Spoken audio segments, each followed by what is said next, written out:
If you've been playing video games for years, then I'm sure you've played at least one of the Grand Theft Auto games. Those games are known for crafting real-life open-world experiences set in different locations. In comes Sleeping Dogs. This game takes the GTA formula to Hong Kong, but puts the player in unfamiliar territory.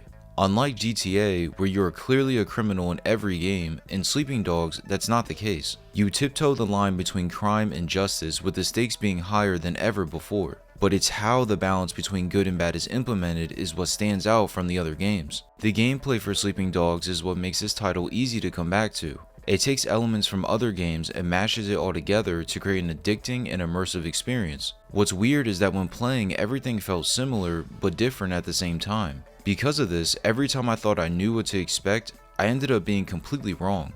To start with, the biggest aspect of the gameplay was the combat. You fight a whole bunch of enemies in various locations, each providing a different challenge depending on the situation. What makes the fighting so good is the fluidity of the actual moves. Simply by inputting a series of button combinations, you can perform different attacks that cause damage or even stun your opponent. Now, just because you can perform all these different moves, it doesn't mean you can unleash them without any resistance. When trying to execute each combo, the henchman will put up a guard and it's up to you to try and break it. Mashing the same moves over and over won't work and will end up with you dying because most of the time you're surrounded by a group of enemies. There are some one-on-one matchups, but for a lot of the encounters you have to face off against at least 3 people. Now you may be wondering, how do you unlock these moves? Well, that's made easy as you can find these jade statues throughout the city during each mission to then take back to your teacher to unlock a new move. Once you return the statue, you can practice the move against students at the training club to see how it feels to use it.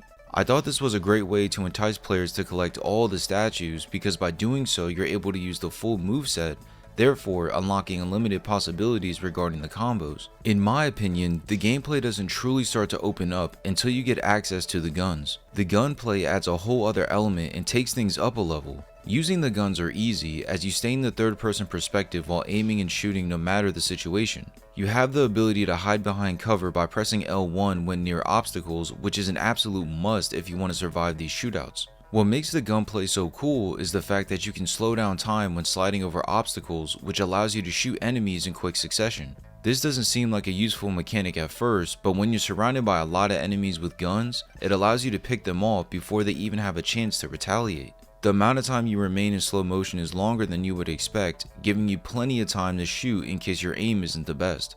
As far as what guns you can use, there isn't a vast array of weapons to choose from, but there's enough to keep you interested.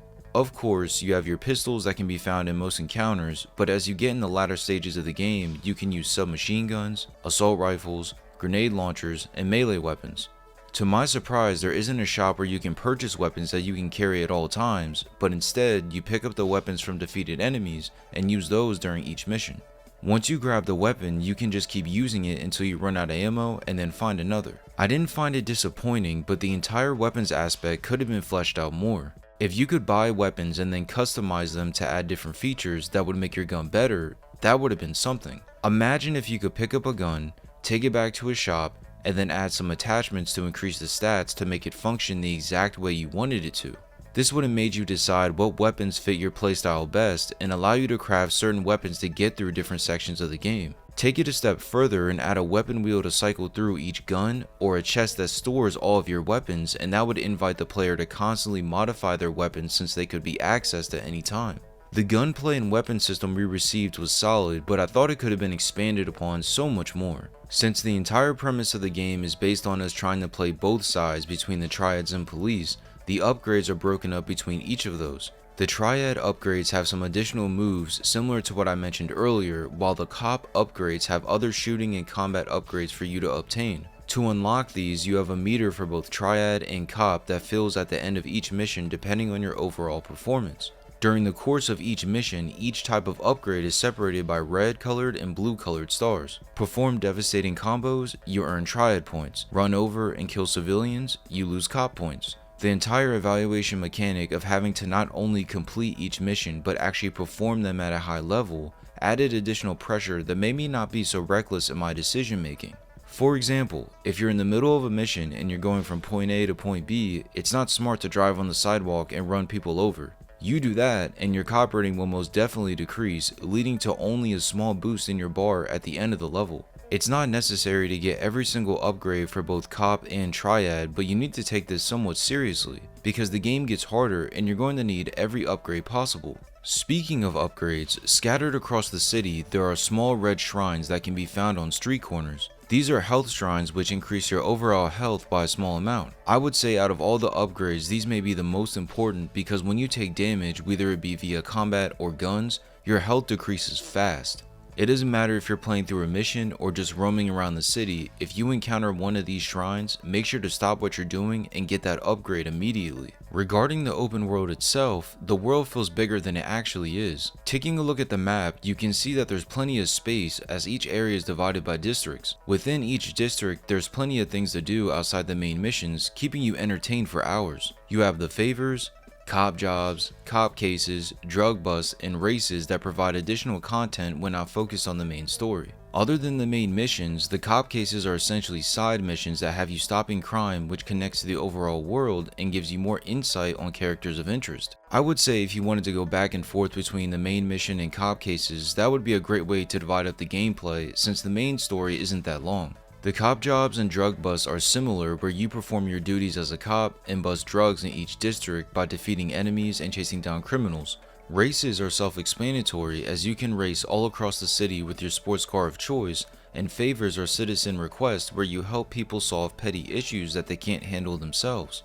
This brings us to the face meter. During gameplay, you can see your health meter, but the yellow bar to the right is your face meter, which provides a whole slew of benefits. These range from intimidation, regenerative effects, and much more. During combat, once you perform enough combos, the meter fills up and you enter a pseudo rage mode where you regain health and your attacks do more damage. This is very useful during the fighting because you know that if you counter enough attacks and don't get hit, your meter will fill, which comes in clutch when your health is already low. What I thought the game did a poor job of was explaining all the benefits of the face meter. The game briefly explains what it is, but it's up to the player to find out its importance. If you take a look at the upgrades it provides, you can see that the face level serves some value, but it doesn't stop there. When buying clothes and customizing Way, you need a certain level of face to wear different outfits. Crafting your own version of Way is really well done, as each vendor offers various clothing options that allows your character to be unique from others.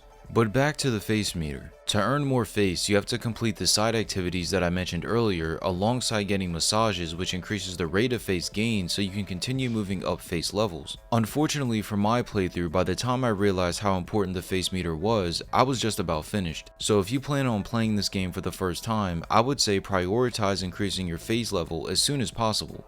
The last thing I wanted to touch upon was that I loved how they made Way have multiple girlfriends. It's not because I love the fact that he's a Chad, which he is, but it's because there's unlockables hidden behind completing these optional dates. By going on dates with these women, you can unlock things that help your overall experience. Most of the time, these rewards consist of revealing the locations of shrines and other collectibles across the map, allowing you to find everything faster and more efficiently. We've seen other games give us love interest, but to give us significant rewards for entertaining these women makes everything so much better. There's so much to the gameplay in Sleeping Dogs, I can make an entire video on just that by itself. When you combine the combat, open world, and gunplay, this game is so much fun to play. On the surface, it looks like a GTA clone, but once you play it for yourself, you see that it stands on its own, separate from other games. The gameplay is addicting and makes it easy to return for multiple playthroughs or if you just want to get all the achievements. The story for Sleeping Dogs is a lot better than I had anticipated. You play as Wei Shen, an undercover cop who tries to take down the Sun On Yi, the Water Street branch of a triad organization. As I mentioned earlier, what makes this game unique is that Wei has to tread the line between good and bad, keeping his emotions intact while he tries to do his job of infiltrating the triads. At first, the mission seems simple: take down the Sun On Yi while making sure he gets out alive. But as he meets more notable characters and reunites with his best friend, things get a lot more complicated. There's plenty of twists and turns, but what this story does best is its character building. You're introduced to a small cast of characters from the start, but slowly more and more people are threaded into the story to help push the plot in a certain direction. The interactions between the characters always hold some sort of weight, and the dialogue between them is dynamic, making each conversation worth listening to. If you pay attention, it's easy to learn the character names and put a face to each name as well. So when certain things happen, you can really feel the weight of the situation because you understand exactly who that person is. I feel like this game nailed the actions have consequences tone because you see time after time of things happening because of certain decisions that characters made during the story. To put it simply, this is one of those games where you should never skip a cutscene. Each cutscene is important, and you can easily miss plot points or character deaths because they sometimes happen quickly without much buildup. Compared to other games where it seems like the direction the story is headed is clear, the plot never feels like that this time around. At first, everything seems obvious, but as the story unravels, everything gets muddied up. To put it simply, you think you know what's going to happen, but then all of a sudden things change, and now you don't. This element of surprise made the stakes feel higher than ever and had me care about Wei a lot more than I thought I would. The story is one that appears simple and recycled at first, but by the end you see that it's an undercover cop story that never overstays its welcome. My playthrough was for the definitive edition on PlayStation 4, but I know that the game first released on PS3, and even still, I thought the graphics looked pretty good. The character models were well done, with each having a distinct look depending on the character. The character variation was great, as each person had different outfits on to go along with their unique size or shape. There was plenty of fat and skinny people, with some other races being thrown in there as well. The actual city looked solid too, as the buildings, streets, and roads all blended in well, creating an immersive yet realistic environment. To achieve this level of detail on the PS3 was really impressive, and playing the definitive edition made the graphics all that more clear. As far as bugs go, the only one I ran into were some enemies getting stuck in invisible areas and some small visual glitches. Nothing game breaking at all. For United Front Games to create such a great looking experience way back on the PS3 is not something to sneeze at. I can only imagine how people received the graphics when we were actually in the PS3 360 gen. Overall, Sleeping Dogs is an overlooked title that offers so much versatility in terms of the gameplay. With a gripping story and solid graphics, it's everything that you could want an open world undercover cop game to be. For those reasons, I'm going to give this game a 9.